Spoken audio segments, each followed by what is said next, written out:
Hello students, कैसे हैं आप सभी। तो चलिए आप सभी के लिए फिर से गोल कोचिंग सेंटर पाकी के यूट्यूब चैनल पे स्वागत है। और आज का ये हमारा पार्ट 4 सामाजिक एवं राजनीतिक विज्ञान कक्षा 8 का, जिसका चैप्टर फर्स्ट संविधान के बारे में हम कुछ पढ़ रहे हैं। चलिए बच्चों, देखते हैं जो आज का टॉपिक रहने वाला है वो आपको पिछले क्लास में मैंने बता चुका था कि फंडामेंटल राइट्स, मौलिक अधिकारों के बारे में होंगे आज के चैप्टर। तो चलिए देखते हैं मौलिक अधिकारों में क्या क्या होता है और किन चीज़ों की और किन सारी बातों को इस मौलिक अधिकारों के अंदर रखा गया और किन सारी बातों को अध्ययन किया जाता है। तो बच्चों हम इसको देखेंगे। जैसे बच्चों आपको ये बोर्ड पर कुछ दिखाई दे रहा होगा पॉइंट्स, ये मैंने इसलिए पहले लिख दिया ताकि बच्चों का कमेंट्स आ रहा था कि सर नोट डाउन करने में परेशानी होती है, तो मैंने पॉइंट्स को पहले ही लिख दिया है ताकि आप बच्चे अच्छे से नोट डाउन कर लें, ताकि आपको नोट डाउन करने में प्रॉब्लम्स ना आए। चलिए बच्चों देखते हैं फंडामेंटल राइट्स, मौलिक अधिकारों के बारे में कि हमारा मौलिक अधिकार होता क्या है। तो बच्चों फॉर एग्जांपल आप लोगों को एक देते हैं, जैसे आप लोग कभी ऑटो वगैरह जो होता है, टेम्पो वगैरह, उसमें देखते हैं शाखा द्वारा प्रदत्त लिखा हुआ होता है ना। वांचल ग्रामीण बैंक शाखा द्वारा प्रदत्त या स्टेट बैंक शाखा द्वारा प्रदत्त, कुछ ऐसे करके लिखा हुआ रहता है। आप लोगों ने गेस तो किया ही होगा बच्चों। उसी टाइप से समाज में व्यक्ति के विकास के लिए जो प्रदत्त व्यवस्था होती है उसको अधिकार कहा जाता है। यानी कि जो हमारे समाज के अंदर ये जो आस पड़ोस है, जो हमारा समाज है, इस समाज के अंदर जो दिया हुआ व्यवस्था है, जो व्यवस्था दिया जाता है बच्चों, इनको क्या कहते हैं बच्चों? एक तरह से अधिकार कहते हैं बच्चों। उसका अधिकार कहेंगे, ठीक है। दिया हुआ जो व्यवस्था है उसका अधिकार कहा जाता है बच्चों। अगर बच्चों बात करते हैं तो संविधान लिखित रूप से बच्चों अधिकार ही देता है। हमेशा याद आपको रखना है कि जो संविधान होता है वो एक लिखित है, ठीक है। और आपको ये पहले बता चुके हैं कि अगर सबसे बड़ा किसी देश का लिखित संविधान है तो वो है भारत। तो बच्चों जो हमारा भारत देश का संविधान है वो लिखित रूप से अधिकार प्रदान करता है बच्चों। ऑलवेज जो हमारा संविधान है वो लिखित रूप से हमारा अधिकार देता है, ठीक है। तो ये आपको हमेशा याद रखना है। और अगर बच्चों बात करते हैं तो उसके साथ साथ जो हमारा भारत में संविधान जो होता है लिखित रूप से हमको अधिकार प्रदान करता है, उसके साथ साथ हम सुरक्षा के लिए व्यवस्था भी प्राप्त करता है हम बच्चों। ये जो हमारा संविधान लिखित रूप से अधिकार प्रदान करता है अर्थात मौलिक अधिकार प्रदान करता है, सेम कंडीशन से बच्चों हम ये भी कह सकते हैं कि ये हमें सुरक्षा भी एक तरह से प्रदान करता है। अब बात करते हैं बच्चों सेकेंड पॉइंट की। तो यहाँ पर आपको क्या लिखा हुआ है कि मौलिक अधिकार को संविधान की अंतरात्मा कहा जाता है बच्चों। हमेशा याद रखना है कि अगर कोई पूछ दे आपसे, यहाँ से ऑब्जेक्टिव क्वेश्चंस अक्सर आते हैं बच्चों के एग्जाम्स में, कि जो आपका संविधान का अंतरात्मा है वो किसे कहा जाता है। तो बच्चों आपको हमेशा याद रखना है कि जो संविधान का अंतरात्मा है वो मौलिक अधिकार को कहते हैं। किसको कहते हैं बच्चों? मौलिक अधिकार को कहते हैं। ये आपको हमेशा याद रखना है कि संविधान के अंतरात्मा मौलिक अधिकार को कहा जाता है। किसको कहा जाता है बच्चों? मौलिक अधिकार को। अब अगर बच्चों बात करते हैं कि मौलिक अधिकार को संविधान का कहा जाता है अंतरात्मा, लेकिन आपको बताते चले कि भारत का संविधान हम लोगों को मौलिक अधिकार देता है।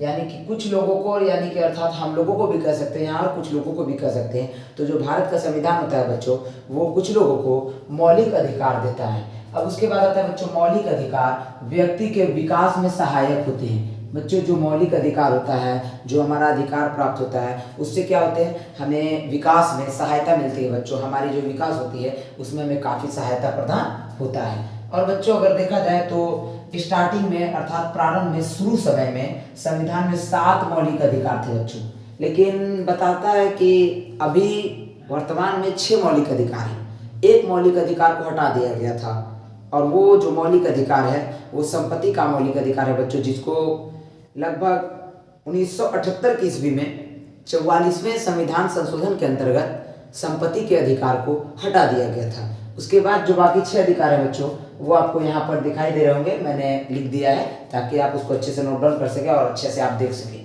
तो बच्चों ऐसा बताया जाता है कि संविधान के अंतरात्मा मौलिक अधिकार को कहते हैं और मौलिक अधिकार व्यक्ति के विकास में सहायक होते हैं। और ये भी बताता है कि सबसे शुरू में, प्रारंभ में संविधान के अंतर्गत 7 मौलिक अधिकार को शामिल किया गया था। कितने मौलिक अधिकार बच्चों? 7 मौलिक अधिकार को शामिल किया गया था। लेकिन बच्चों बाद में संपत्ति के अधिकार को हटा दिया गया।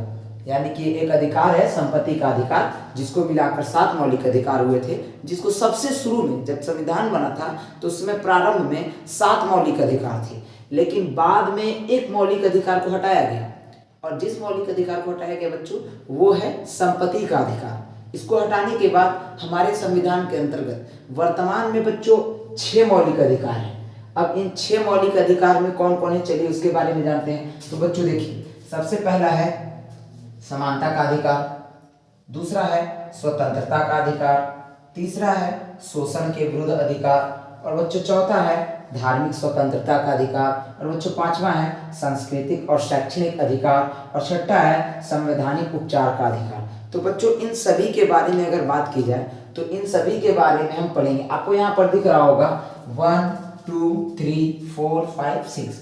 बच्चों अभी हमने बताया कि प्रारंभ में संविधान में 7 मौलिक अधिकार को शामिल किया गया था, बट अभी यहाँ पर 6 ही दिखाई दे रहा है। तो यहाँ पे मैंने ये भी पॉइंट लिखा है कि वर्तमान में 6 ही मौलिक अधिकार हैं। एक मौलिक अधिकार को बच्चों हटा दिया गया है, और वो कौन सा मौलिक अधिकार है बच्चों?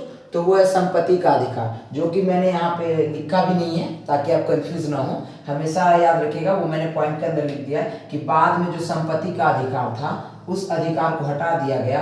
तो जब उस अधिकार को हटा दिया गया तो वर्तमान में अभी मात्र हमारे 6 मौलिक अधिकार हैं, और जो वो है सामने मैंने अभी आपको दिखाई दे रहा होगा, कैमरे के सामने मैं लिख चुका हूँ। अब देखिए, समानता का अधिकार के अंदर होता क्या है बच्चों? तो भारत में रहने वाले सभी लोगों को समान अधिकार प्राप्त है। इस तरह की कहानियां इसके अंदर पढ़ेंगे, जिसको हम कहेंगे समानता का अधिकार, स्वतंत्रता का अधिकार। तो बच्चों भारत के अंदर रहने वाले हर नागरिक को स्वतंत्रता प्राप्त है।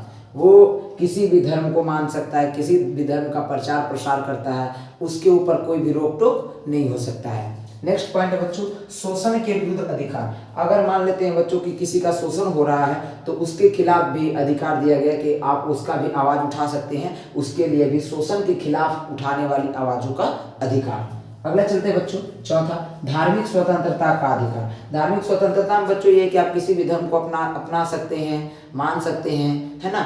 ऐसा कोई आपके ऊपर अंकुश नहीं लगाया जा सकता है कि आप नहीं मान सकते हैं या आप इस धर्म को मान्यता नहीं देंगे, ऐसा कुछ अधिकार नहीं है, बल्कि आपको मिला है धार्मिक स्वतंत्रता का अधिकार, धर्म के लिए आजादी का अधिकार। सांस्कृतिक और शैक्षणिक अधिकार। अब बच्चों हर समुदाय में, हर वर्ग में अलग अलग धर्म के लोग का अलग अलग संस्कृति होती है। अब हर धर्म के लोग को अलग अलग संस्कृति है, मानने का उनका अधिकार है, उनको रोक टोक का अधिकार नहीं है। वो अपने धर्म की, अपनी संस्कृति को अपने आधार से मान सकते हैं बच्चों। और उसके साथ साथ शैक्षणिक अधिकार, ताकि जो बच्चे हैं उनको खूब अच्छे बेहतर ढंग की पढ़ाई मिल सके, निःशुल्क शिक्षा व्यवस्था मिल सके, ये सब आती है शैक्षणिक अधिकार के अंदर। एंड लास्ट बच्चों संवैधानिक उपचार का अधिकार, यानी कि अगर मान लेते हैं बच्चों किसी नेता के द्वारा किसी का शोषण हो रहा है ना, या फिर किसी मौलिक अधिकार का नियम का पालन नहीं हो रहा है, तो आप इस संवैधानिक उपचार का अधिकार का मदद लेकर के आप न्यायालय में इनके बारे में आप कोई भी, है ना, केस कर सकते हैं, जिससे आपको क्या होगा, न्याय मिलेगा। अगला बच्चों एक लास्ट है जो बहुत ही इंपॉर्टेंट है, आपको दिखाई दे रहा होगा, मैंने VVI भी लिख दिया है ताकि बच्चों को ये समझ में आए कि संविधान के भाग 3 में, कितने भाग में, तो भाग 3 में अनुच्छेद, जिसको हम बोलते हैं बच्चों आर्टिकल 12 से 30 और 32 से 35 में हमारा जो मौलिक अधिकार है उसका वर्णन किया गया है बच्चों। तो आपको क्या हमेशा याद रखना है कि जो संविधान के भाग 3 में, ये बहुत ही इंपॉर्टेंट है बच्चों, और इस टॉपिक से 2 ये जो पॉइंट है ये काफी इंपॉर्टेंट है, यहाँ से अक्सर क्वेश्चंस पूछे जाते हैं। एक पहला तो ये वाला आपको जो दिख रहा है, प्रारंभ में संविधान में 7 मौलिक अधिकार थे, एक टॉपिक ये है जो बहुत ही इंपॉर्टेंट है, और दूसरा टॉपिक ये, दूसरा पॉइंट ये है जो काफी इंपॉर्टेंट है बच्चों, अक्सर यहाँ से क्वेश्चन की जाती है। और अगर एक और बात करते हैं तो एक और है थर्ड में, ये ऐसे तो देखा जाए तो सारे इंपॉर्टेंट हैं, लेकिन अगर VVI की बात करते हैं बच्चों तो बहुत ज्यादा इंपॉर्टेंट में आपको ये 3 पॉइंट्स हैं। तो बच्चों हमेशा आपको ये याद रखना है कि संविधान के भाग 3 में, है ना, अनुच्छेद जिसको हम आर्टिकल कहते हैं, आर्टिकल 12 से लेकर 30 तक और 32 से लेकर 35 तक में जो हमारा मौलिक अधिकार है, फंडामेंटल राइट्स है बच्चों, फंडामेंटल राइट्स को क्या किया गया है, वर्णन किया गया है। इन अनुच्छेद में 12 से 30 तक का अनुच्छेद और 32 से 35 तक के अनुच्छेद में हम क्या होते हैं बच्चों, अपने मौलिक अधिकारों के बारे में पढ़ाई करते हैं, मौलिक अधिकार के बारे में जानते हैं। तो आज का टॉपिक जो था वो कुछ इस तरह से क्लियर होता है। और बच्चों जो नेक्स्ट क्लास होने वाला है उस क्लास के अंदर हम लोग समानता का अधिकार, स्वतंत्रता का अधिकार और शोषण के विरुद्ध अधिकार, धार्मिक स्वतंत्रता का अधिकार, सांस्कृतिक और शैक्षणिक अधिकार, संवैधानिक उपचार का अधिकार, इन सभी जो आपके 6 अधिकार हैं, मौलिक अधिकार हैं, इन सभी के डिटेल में और पूरे गहराई से इन 6 मौलिक अधिकारों का वर्णन करेंगे और अच्छे से इसके बारे में जानेंगे। सो आज का आपका जो क्लास है वो यहीं पे समाप्त होता है और हम लोग मिलेंगे नेक्स्ट क्लास में। आप जुड़े रहिए हमारे चैनल के साथ और चैनल को लाइक, सब्सक्राइब और शेयर करना ना भूलें। और जो बच्चे हमारे चैनल पे नए हैं जल्दी से सब्सक्राइब कर दें और बेल आइकन को प्रेस कर दें ताकि आपको हर नोटिफिकेशन आपको समय के अनुकूल मिलती रहे। सो हम लोग मिलेंगे बच्चों नेक्स्ट क्लास में। Thank you.